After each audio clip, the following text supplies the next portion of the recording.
大家晚安，我是陈燕莹，欢迎来到全球大量化。这个星期同样邀请到是我们最棒的嘉宾郭正亮老师。开心，好，我们赶快录影，因为呢，我们要开始来吃东西啦。来，今天一开始呢，先跟大家来推荐一下哈，就是我们今天要跟大家一起来分享的是什么？播出时间呢是下午1点钟，每个星期四下午1点钟的全球大量化，希望跟大家用吃播的方式聊聊国际。今天要来吃的是这一位我个人非常喜欢的软骨肉。来，亮哥，请指教。我知道，我在看软骨肉有没有一定的定义，还是软骨肉自己取的？哦，好，我本人啊，其实我们自己家本来就很喜欢吃那个软骨的部分，特别是比如鸡软骨，我们平常比较常吃到，比如说我们吃咸酥鸡的时候会有。那其实呢，猪软骨的部分那就是要炖煮了。那炖煮这个东西呢，很费心神哦，因为你要浪费你的时间，你也要花费你的这个厨艺，因为微人鸡也好，微人鸡也好，这个不可能自己弄吧？这个做了时间的呢。系啊，不过为妈妈做糕嘛是会使家己用，不过阮这个无遮糕的妈妈，阮就是靠用买。好，今天跟大家推荐的这个，您现在所吃的这个是白胡椒口味，这一次很特别哈，这一次总共是有4个口味，来先带大家来看到一下，这4个口味呢，包括了清炖的、红烧的、白胡椒的，还有韩式泡菜的，这4种我通通都吃过，我觉得都很好吃。通通都吃过。对，因为你已经买了，是吧？对。是的，来这个4个我都觉得很好吃。好，特别的是什么？特别是清炖软骨，还有红烧软骨肉，这2个呢当然是比较大众一点的口味。它做的好透啊，很软，它那个软是软到什么程度？那个软骨几乎不见了。对，软骨几乎不见，而且啊，你几乎其实没有嘎。你看像这边呢，它看起来好像对，这边应该是有个骨头软骨，可是其实啊，你只要手下去，然后我这样子，就简单的我这样拨一下。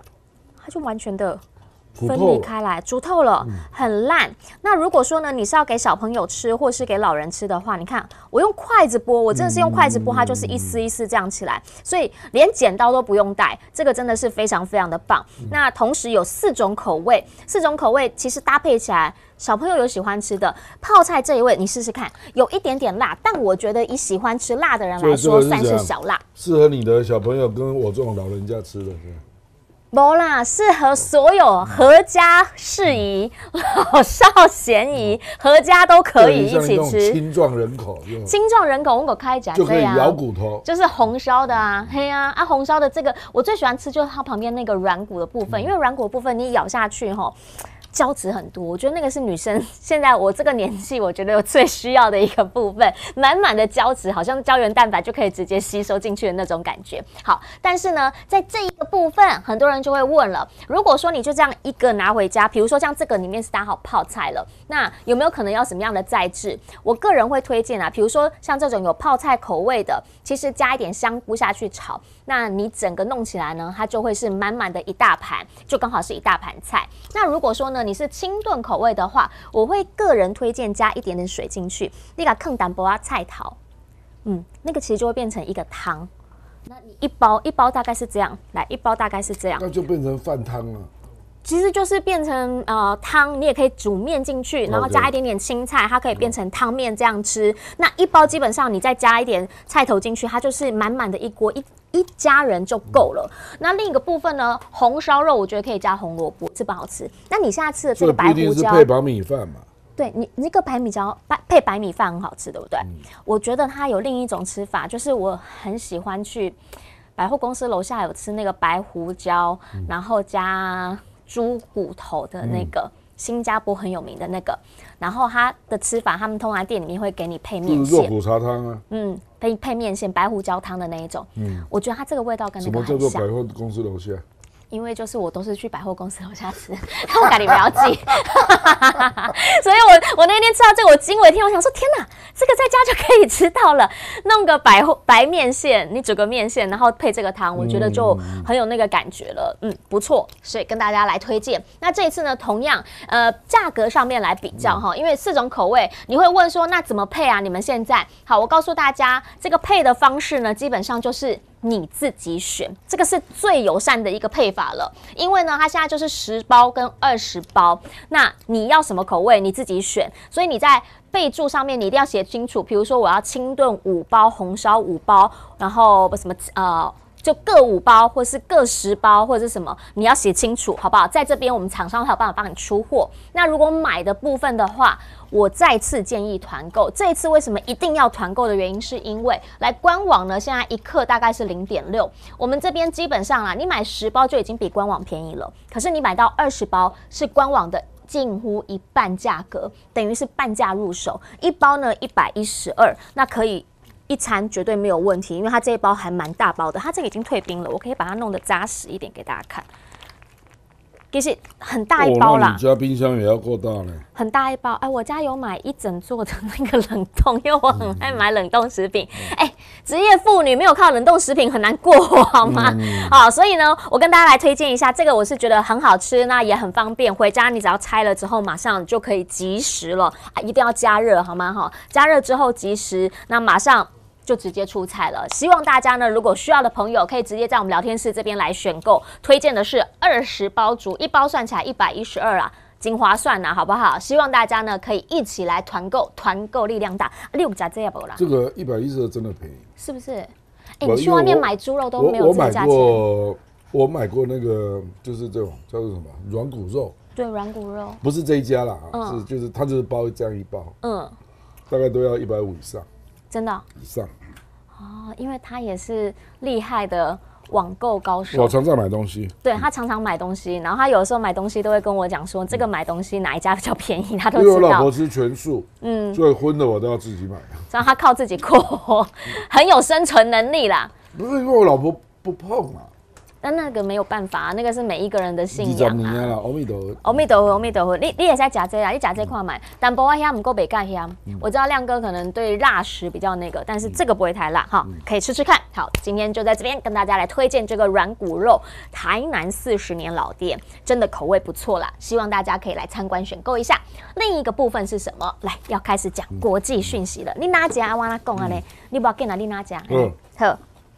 国际讯息呢，这个星期比较重要的是，真的开战了哈。伊朗呢，这一次它是直接从本土发射，然后呢去攻击以色列。那过程当中呢，是有300多枚，包括了无人机啊，包括了飞弹。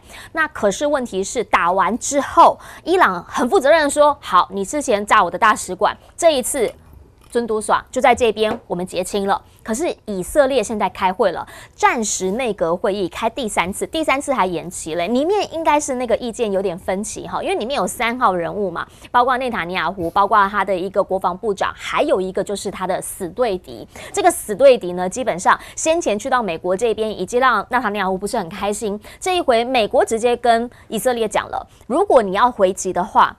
算你的咯，这次不算我的哦，因为上一回后来被人家发现，其实美国军官是直接坐在他们的那个控制室里面哦，就当他过来的时候 ，CNN 甚至形容说那是烟火秀，其实这个就有点，我觉得有点比较。怎么讲呢？就是你像刚考试那样的讲法啦，就好像说以色列、伊朗，他先前已经多次的在警告邻国，说我72小时内会发动攻击，所以呢，大家都准备好了。那以色列这边，美国去帮忙他拦截，然后呢，法国马克宏说他也有帮忙拦截，英国也有帮忙拦截啊。最让以色列生气的是什么？最让伊朗生气的是，他没有想到隔壁的邻国约旦竟然呢把他的领空。开放之后，他也把人家的那个飞弹给拦截下来，把无人机给拦截下来。这个是以色列讲的。可是约旦他们自己后来有说，他是为了他自己呀、对，可是他也有出来承认啊。没有能力拦截。但是问题是，法国说我是应约旦的邀请，约旦的要求，我去帮忙拦截了这一些无人机啊。所以是美军基地，或者是法国拦截的。但是问题是，对于这个伊朗这边方面来讲，他就不是很开心了。他觉得说，为什么会这样？我们不是穆斯林兄弟吗？沙特阿拉伯也有拦截啊。是，然后那个是美军基地啊。另一个也是伊拉克这边传出说，很有可能有部分是从他们那边发射出去的。但是他现在又讲说没有，伊拉克这边没有直接回应。反正，在中东这边讯息是蛮混乱的，只是看到。以色列喊要再复仇，可是这个复仇他们有提到要让美国可以接受，然后让伊朗觉得丢脸，但是问题是又不能打到人，要怎么办？请教一下亮哥。这就是假的、不会打是不是？不会打啦。目前斩钉截铁说要打的都是军方啦。对啊，军方当然要这样说啊。那以色列内阁意见不一致嘛，那个《华尔街日报》说3个人激烈争吵。对实际上不是只针对这个争吵啦，还包括对加沙怎么打，还有要不要让约旦河西岸的巴勒斯坦政府来管加沙，这3点都不一致了，都不一致啊。所以在这种情况之下，我觉得他没有理由要去得罪美国了。其实主要是考虑美国啦。因为拜登，你如果以色列在打，那就是好像你管不了嘛。事实上，国际股市的反应就是最好的指标啦。今天台股就涨了，回神了一半嘛。就是昨天跌一大根嘛，今天回一半嘛，回半根啊。所以基本上就是表示国际社会是审慎乐观啦，不然股市不会有这种反应啦。股市很准的，我跟你讲，就是基本上就是很多人来研判嘛，大家都会写报告啊。是那目前的状况就是伊朗跟以色列其实我认为各自达成目的了。伊朗事实上也一样啦，它主要就是要对国内交代。对，在阿拉伯世界立威所以呢，他主要是要展现说我打得到你，可是呢，你看我提前预告，然后呢，因为我很早就讲了嘛，所以很多人都进来协助你拦截因为他大概总共射了，有人算啦，包括导弹，包括巡弋飞弹，包括无人机，总共331次那331次，美国、英国、法国出手，大概有100到120次之间所以伊朗就可以交代了，说表示我打得到以色列啊。那如果不是他的那么多朋友来相救，那他受伤会更惨重而且我们避开打那个平民设施就是被炸伤。听说有一个女生重伤小孩，她是被那个碎片碰到，是。那另外还有11个人轻伤那基本上有落地的都是打到军用基地了，所以这个符合他的报复的比例原则啦。因为你给人家用 F-35射6枚导弹，对，把叙利亚的伊朗使馆给炸了嘛那联合国又不出面。那我只好自己寻求正义啊。事实上，伊朗就是这样讲的。所以国际上除了美国的盟友之外，大部分是认为就这样吧。就是说，哎呀，这个伊朗也有他的正当防卫权那他也做自我克制。所以以色列没有人死亡嘛，基本上就是1重伤11轻伤那军事基地多少有炸到了，这个有人估计有多少真的有炸到目标，说没有被拦截到，可能有7到9枚导弹OK 大概是这样那可是有人又发现他的导弹有减量，就那个弹药量有减，所以炸到地上的坑没那么大。对，所以你就看到，我想大家处处都是非常细节的部分。对，大家眼睛都是雪亮的那他事实上也叙利亚、伊拉克跟也门同时发动攻击那这个伊拉克当然可以事后否认这反正就各讲各的嘛可是坦白说啦，有哪一个中东国家能够协调4个国家一起动？而且绝大多数是从伊朗射出来的。对，那表示我打得到你我有9种导弹打得到你。那我还分速度的快慢导弹是最快嘛，那这个巡弋飞弹第2，无人机最慢。实际上他就在测试你的反应能力了那后来就证明这个巡弋飞弹跟无人机全部被拦截。对全部被拦截所以伊朗就知道了嘛所以我觉得这次他是大得分在整个穆斯林世界就是力道够但是问题是不会扩张成区域的问题。对，那他证明了他打得到以色列，哦，这个不容易啊。你第一次本土发射嘛？对，而且他是在1个半小时内做了331次攻击啊。那你还要再精算一下，以色列为了做防御，所以用了铁穹跟辅助的导弹，那大概花了11亿到13亿美元。是，光是1个半小时就花了那么多钱啊，为了防御嘛啊。那因为以色列那个防御一定是花比较多钱嘛，当然啊，因为你针对打下来的东西至少要花2枚以上，对不对啊？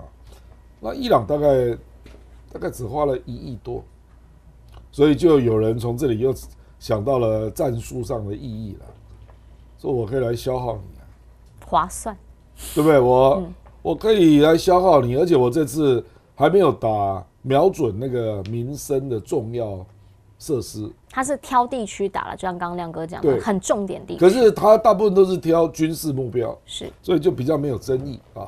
那这里就变成他几个目的达成了，就是说我打得到你啊。第二，未来你如果还要来搞我啊，这个可能就是我的反制模式，你自己看着办。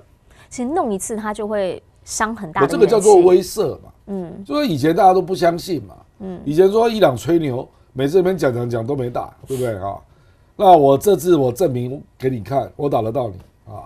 那如果不是美英法进来围视啦，帮你挡掉了1/3，你受伤可能会很惨哦。可是他前面喊那72小时也是让人来围视啊，是嘛？是啦，我的可是这些作用，军事专家都会来分析啦。坦白讲，这也不是我的分析，我们是看了很多资料，所以得到这样的一个理解嘛，就说我就已经展示给你看，以后就是无预警的哦。你如果真的要搞我，以后就是无预警的，那我就直接打要害啊，我是打得到你的，而且我会协作周边一起干哦。我很多小老弟会跟着我走，你自己看着办。你真的要搞我吗？这个有点像是说，上次苏莱曼尼美国炸你嘛，对，苏莱曼尼死了，对不对？你伊朗那边叫半天也没辙啊。这一次我是认为他秀出了他的实力了，就是跟以色列表达了这个清晰的讯息，说我是可以报复的啊，所以你以后如果要来欺负我，要来霸凌我，你自己垫。所以你觉得纳塔尼亚胡有吓到吗？他会退吗？因为这个不是吓到，他没有，他退就是不反击就结束了。可是他们听起来又好像一定要往前冲。没有啦，那以色列喊一喊就是。以色列吹牛的人多了，又不是只有他。这个要纳塔尼亚胡本人出来讲，我才相信。目前你听到的就是军方啦，对，军方讲话都很硬可是那个是他的职责嘛，一样啊，这个。你可以看到那个太平洋那个印太司令部司令讲话都很硬啊，说对中国一定会怎样，对，我都没有做啊，不是一样，所以这个军方本来讲话就是这样啊，他要表现出他的军事能耐嘛，那至于政治的考虑，那不是军人可以决定。那他下一步他的战术上面有可能，比如说是对他的小老弟加压嘛？比如说我们之前看到他在北部这边开始有一些演练啦，对。这个可能就是美国也不乐见啊，因为这个是这样啊，就是纳塔尼亚胡感觉内部有一种阴谋嘛，他认为背后有美国支持啦啊，就是你列出来那3个大头嘛，那最右边那个甘孜嘛，对呀，那美国隐隐约约是在支持甘孜，要取代纳塔尼亚胡嘛，是，那因为。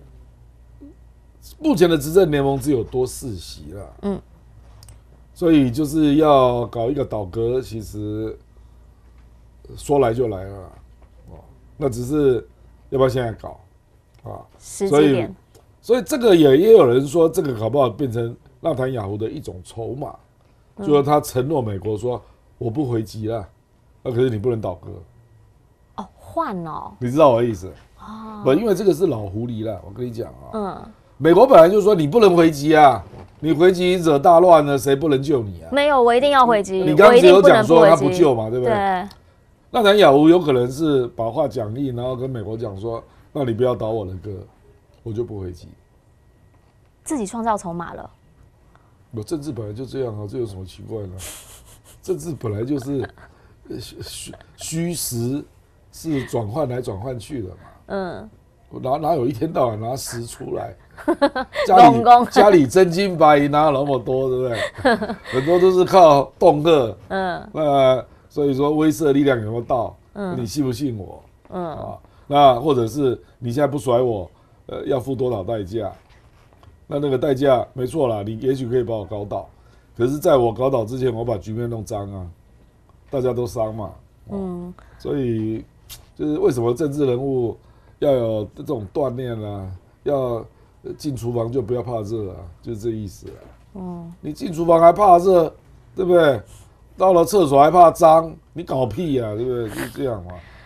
所以那谭雅茹也可能会借此把它变成一个交易筹码，然后说美国你不能倒我的歌。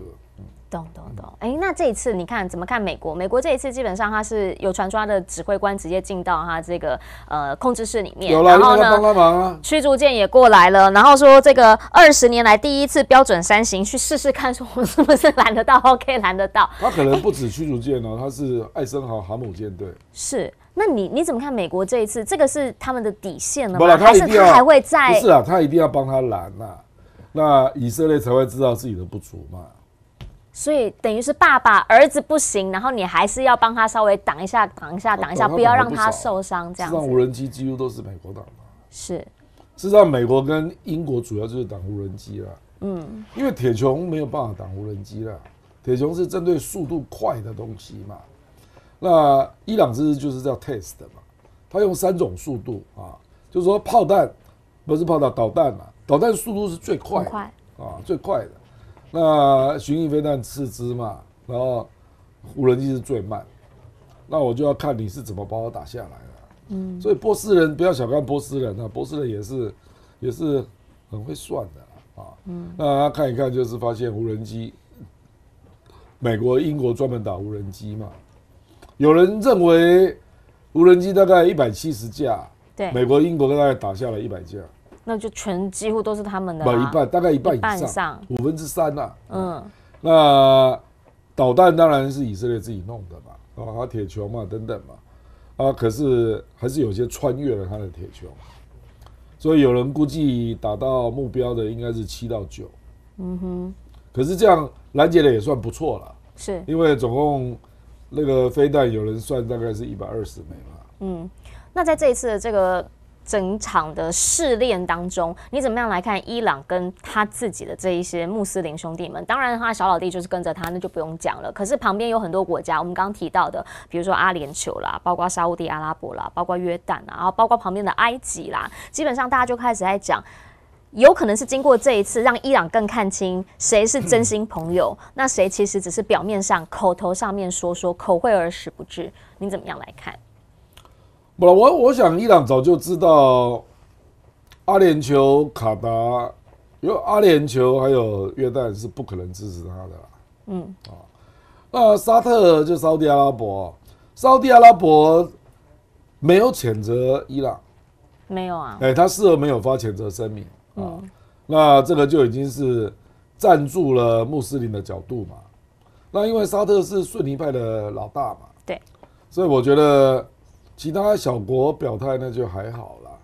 因为约旦他也可以私下来跟兄弟们说啊，说我是被逼的因为美军基地在我这里啊，而且我跟你讲，约旦是很穷的国家啦。这里的国家，我看了一些资料，约旦的人均只有4000多沙烏地阿拉伯是3万多你看差多少？因为约旦没有油啊，它是很穷的，所以它是靠什么在活？美军啊，美军基地就在约旦嘛，是所以我认为是美军拦截的啦，不是约旦啦。约旦哪有这种能力啊？那他为什么要去跟马克宏讲？不是啊，可能美国逼他讲嘛。是这样因为以色列第一时间说感谢约旦协助拦截，对，是以色列故意讲，因为真的，你如果去看那个记录。就是那个轨迹图啦。那真的有相当数量的无人机是在约旦的上空被拦截，并没有进入以色列境内。那少部分在沙特被拦截啊。那沙特被拦截的应该是也门打的啦，不一定是伊朗啊。那也门打的应该是火箭弹啦。哦，对。啊，那火箭弹那就是沙特阿拉伯，沙特阿拉伯是把它拦下来，这个有可能啊，因为也门胡塞武装本来就跟沙特阿拉伯不对盘啊。是。对啊，而且这种事情他以前也干过啊。就是有没有可能因为这个事情，然后再搞他自己的事情，没有人知道。大家也都要稍微防一下，各自有多边的外交要处理啦。所以你才会看到约旦处理的，给人家感觉好像到处说的都不一样这样。但是伊朗不会因为这样盖生气，不会啦，因为约旦就是最亲美的地方嘛。所以也能理解这样子。对啦，因为整个阿拉伯半岛最亲美的国家就是约旦啊，不然美军要放那边。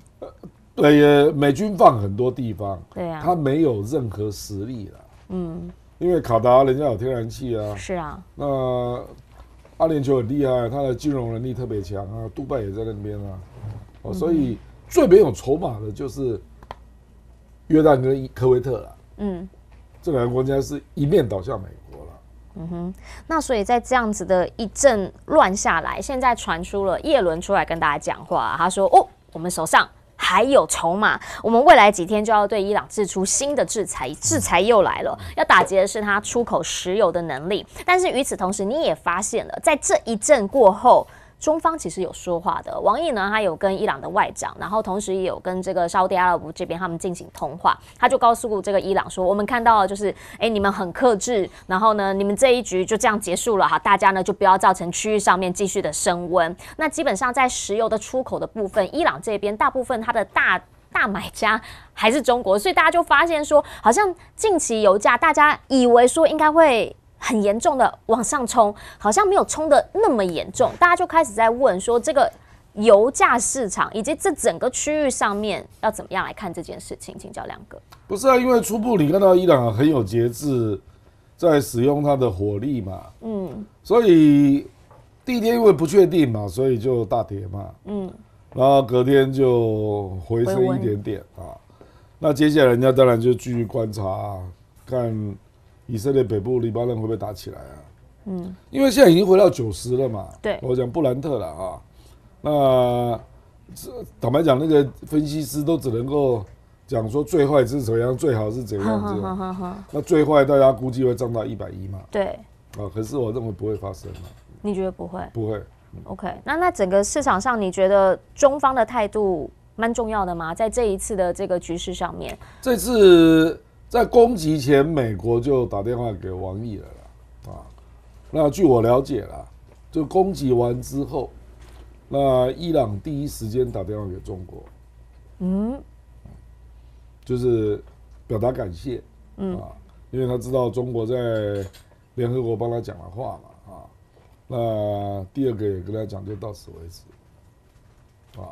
然后接下来美国是攻击发生之后，美国第一时间就打电话给这个以色列了，说你不能反击了，那以色列没有答应没有回应啊。那美国后来又打了第二次电话，那就是跟他讲说，这个伊朗，我跟伊朗通过电话，那伊朗说到此为止，那我认为美国不太可能跟伊朗直通电话了，应该是中国了。那中国当然真的有跟伊朗通上那个电话，所以这件事情也是真的，所以那美国打电话给以色列跟他这样讲，以色列还好意思再打吗？这个是事后第二次电话，那所以我基本上认为以色列后来讲了一句话嘛，就是隔天股票就开始涨了嘛，对，因为他说我们不会直接攻击伊朗，对，那这句话含义很深啊，这个意涵的是说我们不会空袭伊朗，因为他这样子弄我不会这样子回他，因为你根本不可能有地面部队去伊朗打仗嘛，那不可能的事嘛，对，所以你能做的一定是空袭嘛，对，可是你会不会打其他地方？他没有承诺，是，他也没有说我不会暗杀，哦，那个又往更没办法，因为以色列向来如此啊，他是对，他是必然报仇的啦，那他界定的仇跟你理解的不太一样，因为我们从外界看，我们会理解为就是，你先打人家，对啊，你打人家的叙利亚的伊朗领事馆，所以伊朗就对你做了攻击嘛，那犹太人永远都有话说啊，他说，那你应该打我的外馆啊，你怎么打以色列呢？以牙还牙，以眼还眼，你怎么眼睛跟嘴巴对在一起？大概是这个反正就是他觉得你过当啊，过当。我跟你讲，他们理由多得很啊，这犹太人就全世界最会辩论的人，民族啦。他就是说你这个过当啊，你怎么可以打我本土呢？我没有打你本土你懂我的意思？用这个逻辑，好像某些层面也通啊。不是啊，他事实上期待的是你打那个28个外馆，所以他事实上已经关闭了，放假是。那结果伊朗没有打外馆他也要展现他的大哥风范呐，不然他怎么管小弟？是啦，所以我的意思就是说，就是卡在这里嘛，就是说，你打我本土，我没有打你本土，所以我是不是要报仇一下？我觉得他们内部一定是有这种声音呐，弄来弄去啊。当然你想也知道嘛，那所以我跟你讲，他们还是会弄，可是不是空袭了 ，OK， 他可能会炸伊朗在。比如伊拉克、叙利亚或者黎巴嫩的某些地方就这次也有趁你的人来的时候了。比如说你的革命卫队派代表，就跟上次一样，有3名将领在那边的时候，我就打你啊，对。OK， 又来搞这个。好，但是呢，其实在这一次的这个空袭事件当中，我们刚刚提到了西方盟友都来了，而且不是只有来而已，他们是手全部都吞下去，然后帮忙你瞧东西，帮忙你挡，帮忙你遮太阳，帮忙你挡雨。这看在乌克兰眼里，真的是辛酸滋味在心头啊。好，在昨天的这个白宫的记者会上面，就有人问到了，Kirby， 你们如果可以帮以色列挡无人机、挡飞弹、挡什么，那为什么不能帮乌克兰挡？Kirby 这个时候回应很有趣，他说：“我就知道会有这一题，我已经告诉你了。这个呢，不同的冲突、不同的空域、不同的威胁态势。拜登总统不是一开始就讲吗？在乌克兰这一场，我们不会参与。可是呢，在乌克兰人的耳里听起来就是很刺，你知道吗？他们甚至讲说：哦，是啦，看完之后，我们终于知道，原来我们对他们来说只是累赘。但不管怎么样，战争就是持续在打。现在对于这个泽伦斯基来讲，他就是希望啦，你们也许不会来帮我们打，但你给我们东西好吗？好，可是即便是这样，美国的众议院现在参议院基本上呢，在那个以色列、乌克兰、台湾、印太等等的那一笔预算已经先过了，送到众议院。众议院这边不行了，因为他们就是不想要给乌克兰钱，但是现在以色列又需要，所以呢，我们希望拆开来处理。美国的态度在这边非常的明显。请教一下亮哥，这个乌克兰真的是情何以堪？这个说法也不是现在听到了，是啊，就是他们要把对以色列援助的那个经费先通过嘛，全部都拆掉嘛，就把它独立出来了。事实上就只省那一块了，那个乌克兰跟印太就不省了，因为众议院是共和党主导的嘛，所以我认为共和党的现实意识告诉他，乌克兰就是个坑啊，无底洞啊。以色列不一样啊，以色列我们这个是在阻止它扩大，那接下来是要收尾啊。基本上美国认为加沙要收尾是做得到的，我认为他在算时间啦，了不起到6月了。他大概就要收尾了，乌克兰没有办法收尾啊！你怎么收尾？因为你的领土被人家割让了，也不是割让，被占领了啊！那俄罗斯不可能吐出来嘛？那这样你如何停止？你除了投降，你怎么停止？那可是这里就凸显出美国政客的矛盾啊！他明知道不给钱、不给军火，那乌克兰最后一定会投降，完蛋啊，对不对？那投降你也是伤啊，对，那你为什么不去救他？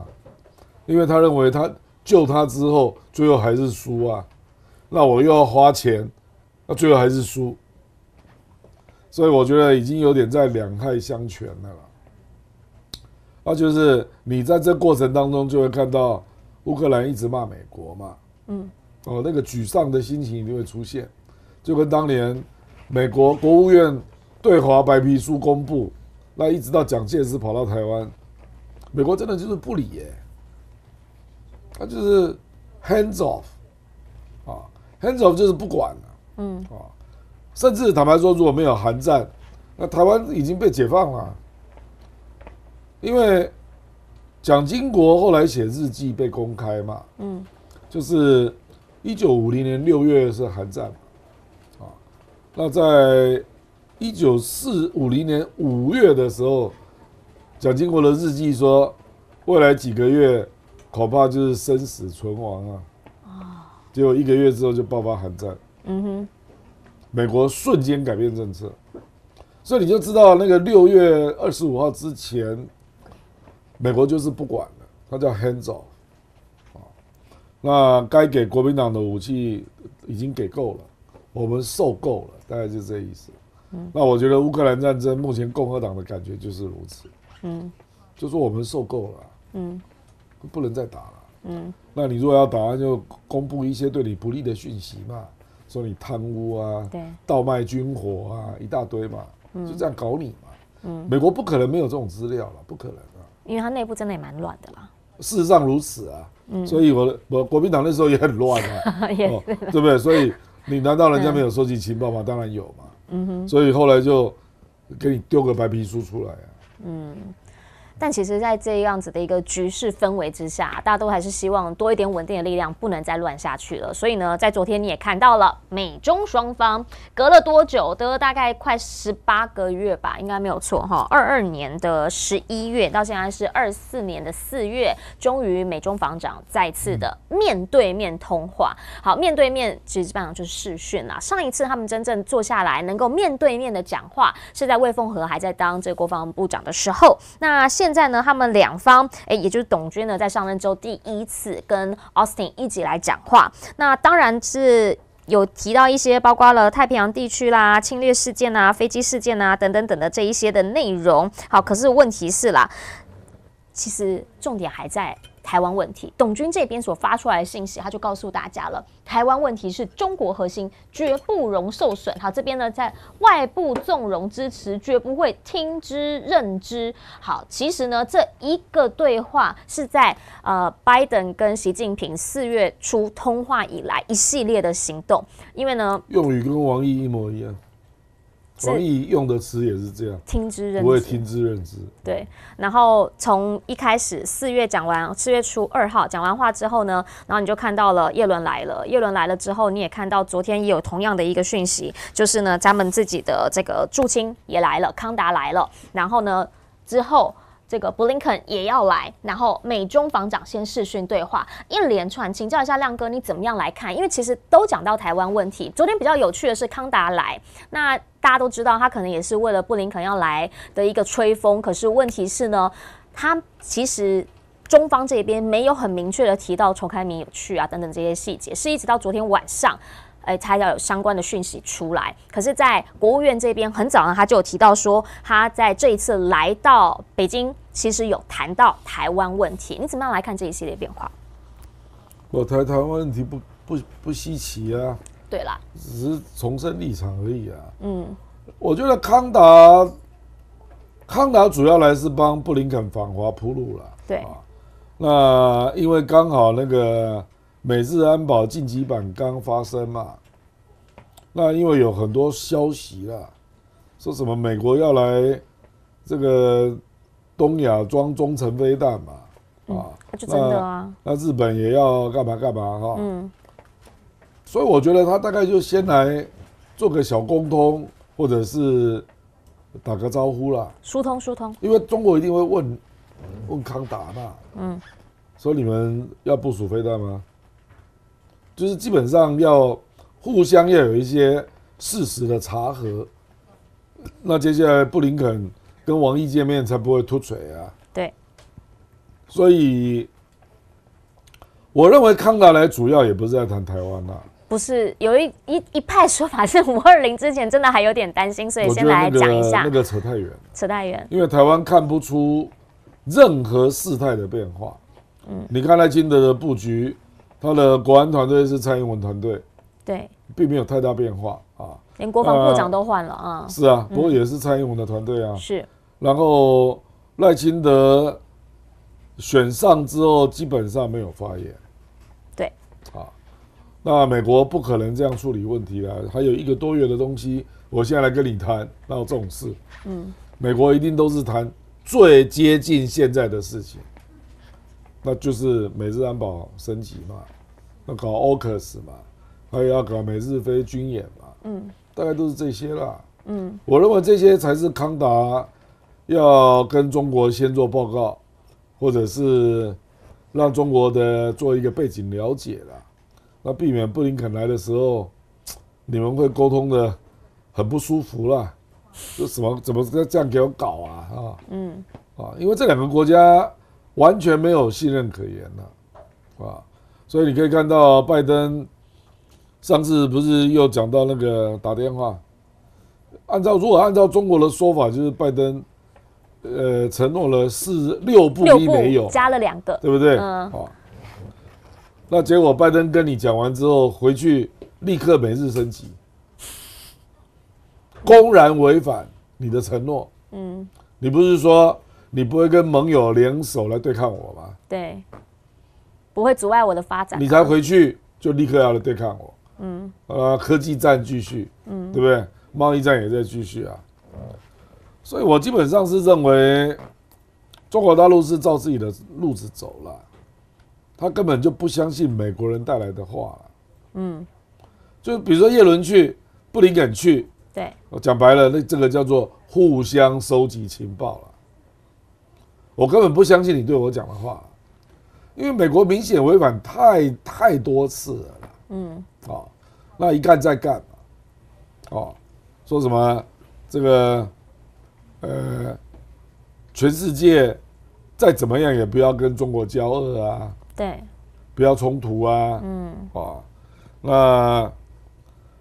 反正就讲一堆话啦，知道吧？无意改变中国体制啦，无意对不对？让台湾独立啊，一大堆话嘛，我觉得中国基本上完全不相信了。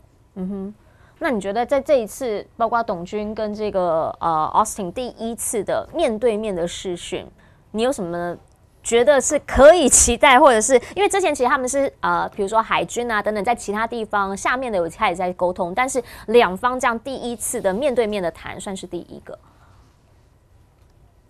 这个是视讯还是面对面？视讯，对吗？还是视讯，但是有看到人吗？我知道了。那这个以前那个李尚福还见过面呢，对啊，我觉得这没什么了。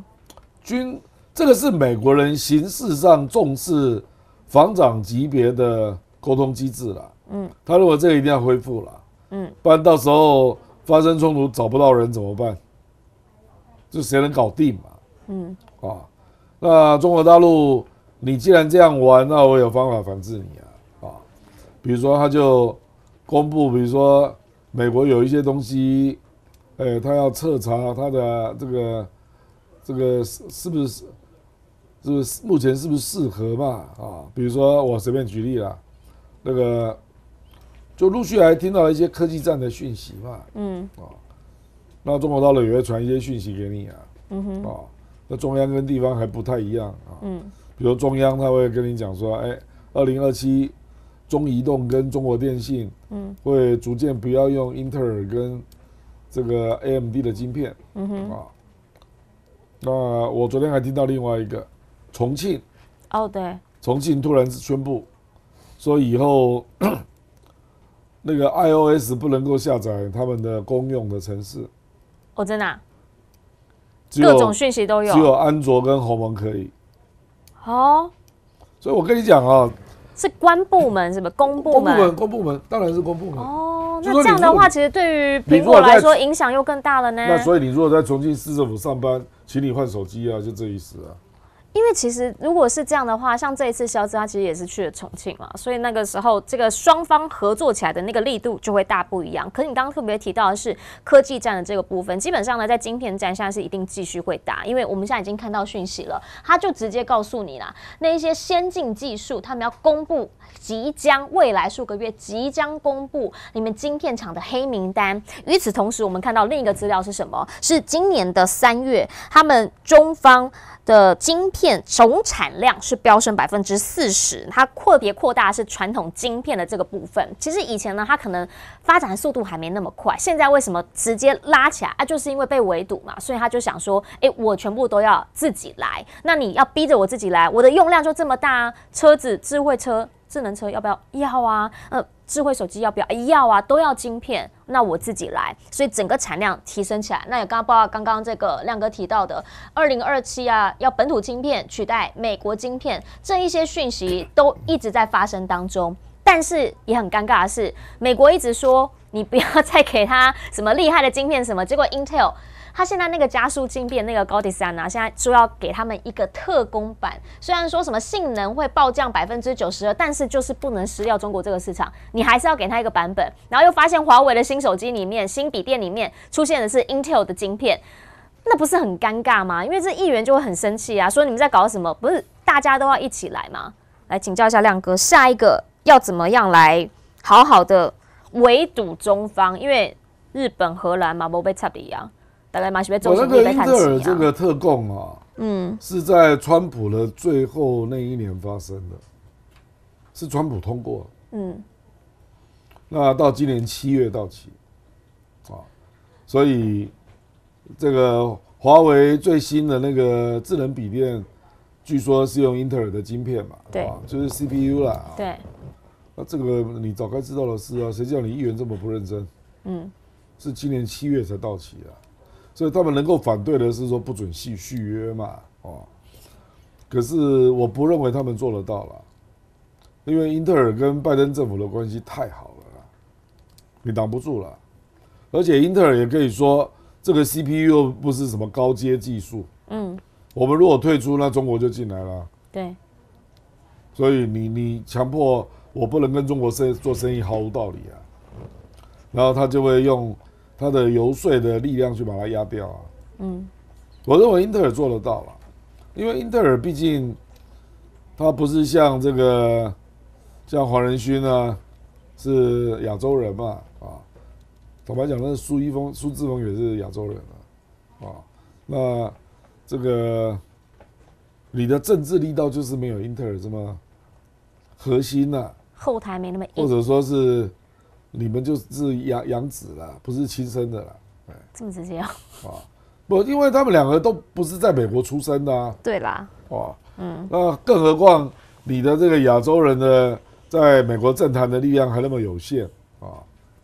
我跟你讲啦，我们讲的科技面就是你出什么招，我就应你什么招啊。那军事的东西，我们应该说已经出了什么招了。那目前明显出招的就是美日在安保加升级啦。对，中国大陆怎么面对你这个升级？我讲白了就是礼拜五那个下个月5月，普京要来访啊。对，所以我认为中俄的军事合作一定升级，就上不封顶这样。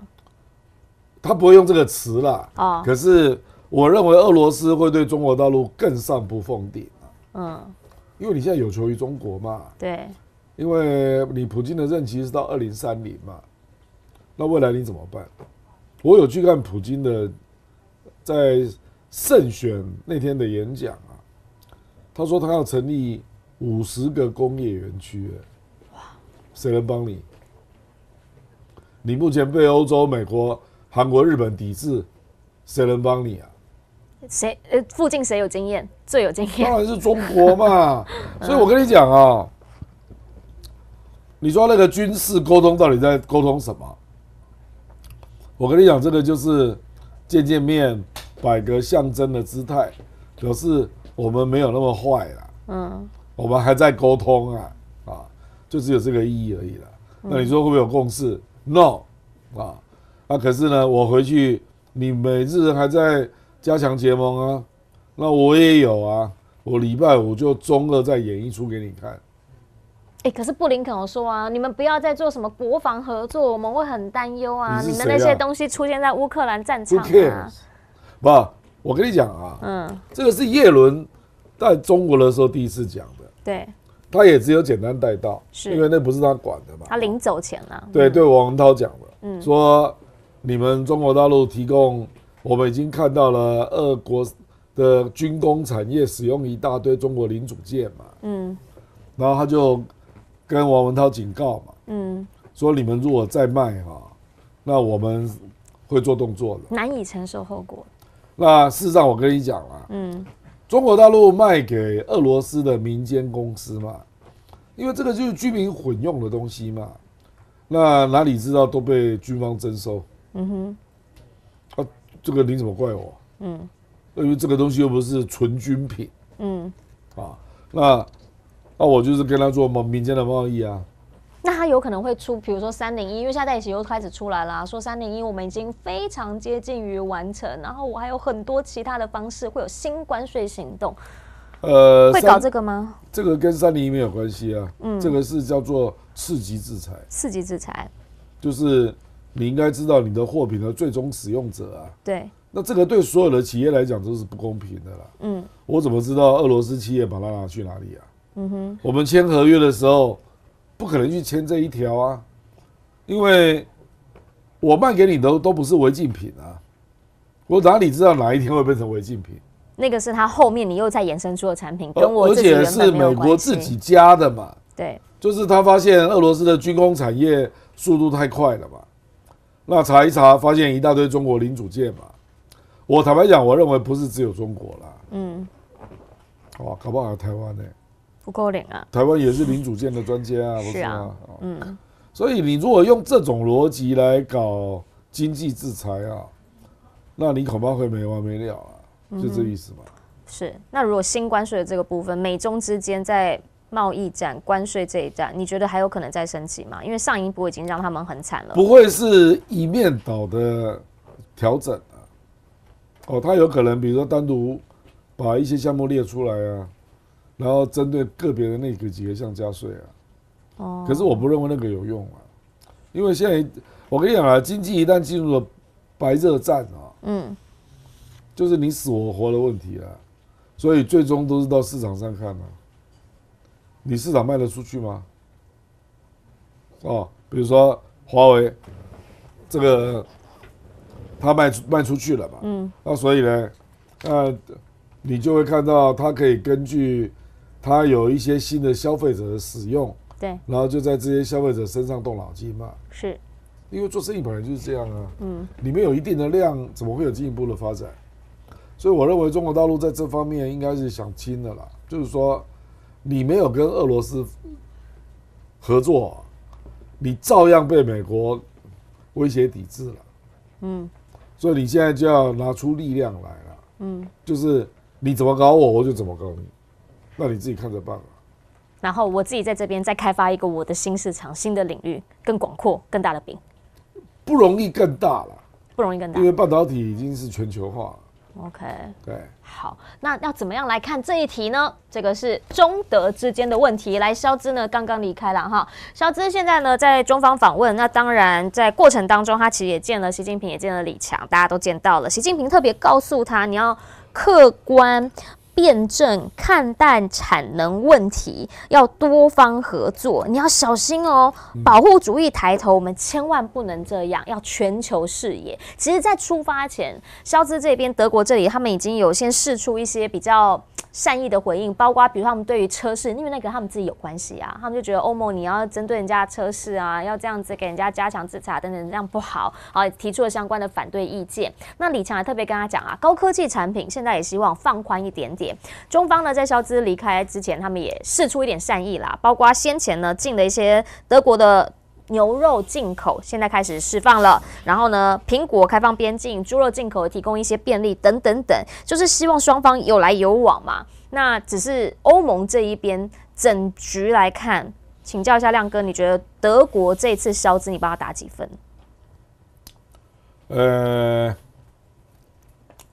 忐忑不安，姿态不明啊，可是基本上就是愿意走这一趟了，一年内来2次呢，对，走得很勤哎，对了，可是大厂通通都来，我看他们在重庆那个也是一字排开，很大阵仗呢。问题是谁带谁来啦？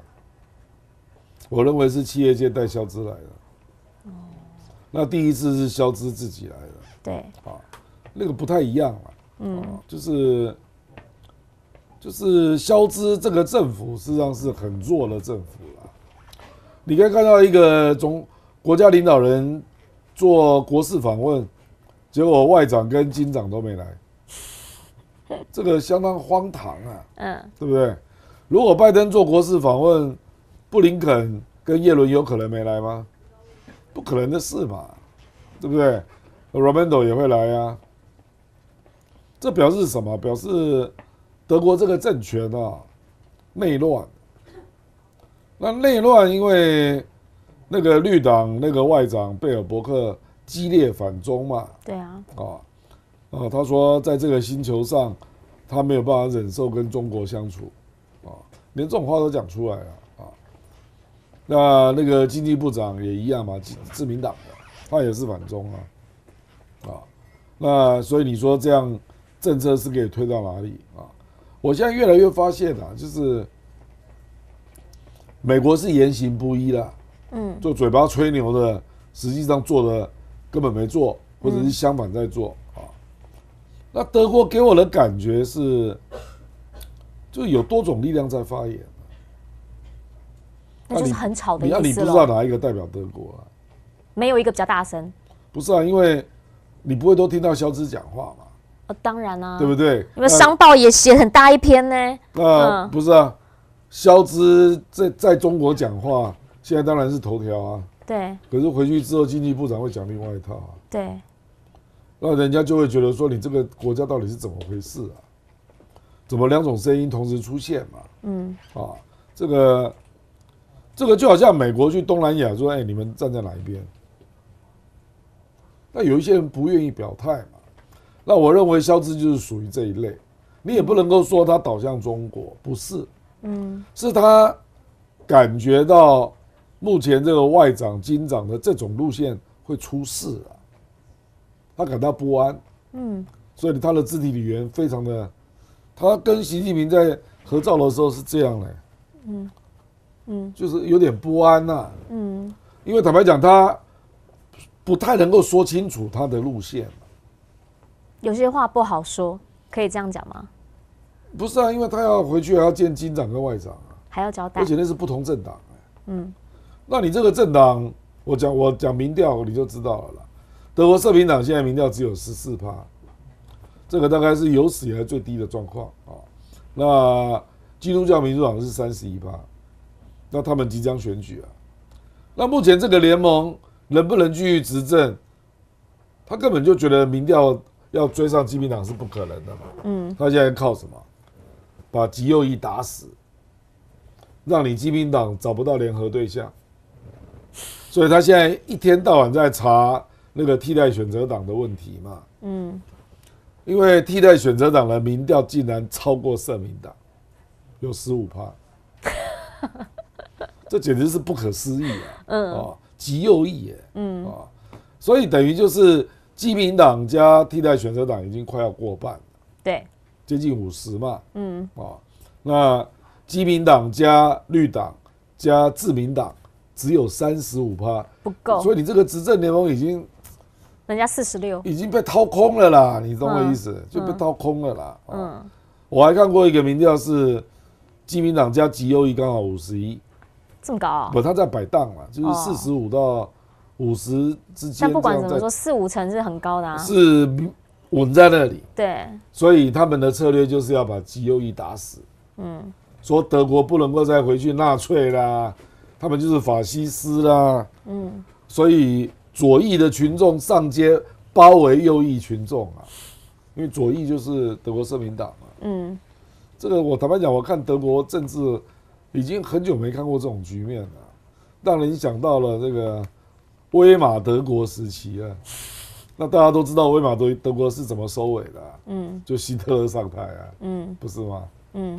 就德国现在政治真是一团乱、所以你有觉得他是希望，比如说有人是想说他这一次来感觉是比较想要向梅克尔那边靠拢一点呢、就以前的梅克尔路线那种靠拢一点，太高估，没有到那个康长对没有，我认为他不是路线问题，是被大企业压来的，所以他必须要去呼应大企业的要求，然后去跟中国谈一些市场开放问题啦，或者是我们如何互惠啦，这一类问题。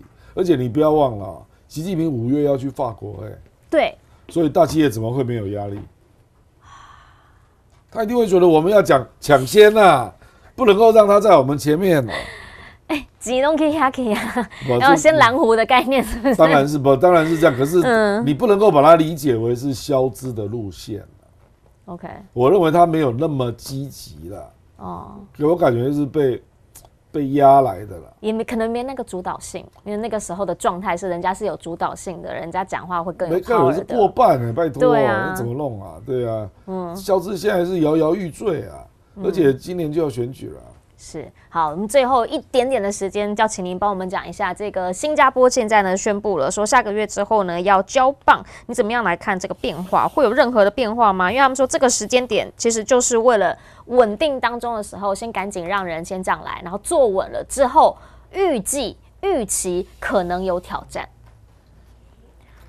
不然你每个国家随时都有挑战呐，你应该说，第一个黄循财也不是意外的人选，当然，因为他已经接秘书长了，是秘书长就是筹备的总理嘛。对，那黄循财的路线跟李显龙是完全一致的这个而且他的阅历丰富，他当过青年部、社区部，也当过财政部资历也完整，大概除了国防部不熟之外了那他最近也常对亚洲的形势做一些发言嘛，是那我觉得是很明显，他就是认为中美冲突对新加坡是最坏的，所以他不希望中美冲突过分了，所以基本上新加坡是不会表达说他倒到哪一边了，那基本上觉得像台湾因为他曾经对台湾做过批评说。民进党如果把两岸关系理解为民主对专制，那他认为这种意识形态的理解无助于台湾的发展，那反而会造成冲突，他的意思就是说，这个就是地缘政治，你台湾要了解你的利害关系了，你不要用意识形态来搞外交了，这个观点我是很同意的。我一直认为价值外交、意识形态外交，到最后的结果都是战争因为你会各执一词嘛，你的价值最好，你的意识形态最对，对不对？那我们如果不要这样看问题，从实质的政治经济的利害、地缘的位置的利益来谈问题，那就比较容易找到交集嘛，所以而且新加坡有一点，它至少证明了啦。就说李家政权正式完全退出政坛，不是完全真的在那边不可撼动的。其实这个真的不容易了，因为大家都知道吴作栋接总理那个时候，大家也知道李家还在，是对不对？是。可是这次黄循才接班，那李家王朝是真的退出了，这其实不容易因为我们知道华人的政权这个是不容易的那台湾跟新加坡都做到了，台湾就蒋家就要退出了，那现在是新加坡李家，对不对？那当然就对比韩国就是没做到嘛，对不对？所以我觉得这个也是新加坡的挑战就是说这样的就考验黄循财对整个政治体系的领导能力，有没有像李显龙那样彻底？因为李显龙接过国防部长是。其实，在整个世界局势的变动当中啊，大家都在想说，怎么样做能够对自己最好。那当然啦，如果说少一点意识形态，是不是会多一点弹性呢？这个是大家最想知道的。好，今天非常谢谢亮哥来节目的最后，还是再一次跟大家来提醒一下，我们这个星期要跟大家推荐的是这个软骨肉4种口味，红烧、清炖、白胡椒跟泡菜，好，其实有各种吃法，都非常推荐给大家。重点是在我们这边买比官网还要便宜。如果你买的是20包的话，近乎半价的价格。再一次的提醒大家，下好离手要就要快咯，记得备注写你要什么口味。今天再一次的谢谢亮哥，我们全球大量化，下个星期再见喽，拜拜，拜拜。